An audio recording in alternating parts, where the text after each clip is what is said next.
Manifestation বা law of অ্যাট্রাকশনের যে সব প্র্যাকটিসেস রয়েছে, এই সব প্র্যাকটিসেসের পিছনে কারণটা কি জানেন তো?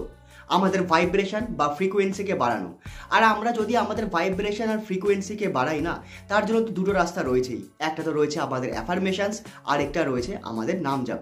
দেখুন, নাম জাপ তো আমরা করতেই পারি। দেখুন, অ্যাফার্মেশনসেও কাজ হয়। অ্যাফার্মেশন তো একটা সাইকোলজিক্যালি বিল্ড করা জিনিস, একটা সাইকোলজিক্যাল ইম্প্যাক্ট দেয় আমাদের অ্যাফার্মেশন। কিন্তু আপনি যদি কোনো ঠাকুরের নাম নেন, আপনি দেখুন, আপনি যে ঠাকুরের নাম নেবেন না, তার যে ছবিটা না আপনার ব্যাক অফ দ্য মাইন্ডে চলে আসবে। মানে আপনার যে সাবকনসিয়াস মাইন্ড না, সে কিন্তু সেই ছবিটা দেখাবে, আর আপনি তার সঙ্গে তার ক্ষমতাকে কিন্তু বারবার রিমাইন্ড করবেন। এর ফলে কি হবে, আমাদের যে ভাইব্রেশন আছে, আমাদের যে ফ্রিকোয়েন্সি আছে, সেটা কিন্তু বাড়তে থাকবে।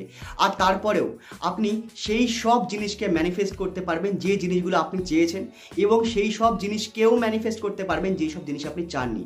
আর এই সব জিনিস পজিটিভলি আপনার কাছে আসবে, পজিটিভ ওয়েতে আসবে। মানে আপনিও না ভাবতে থাকবেন যে কি করে সম্ভব।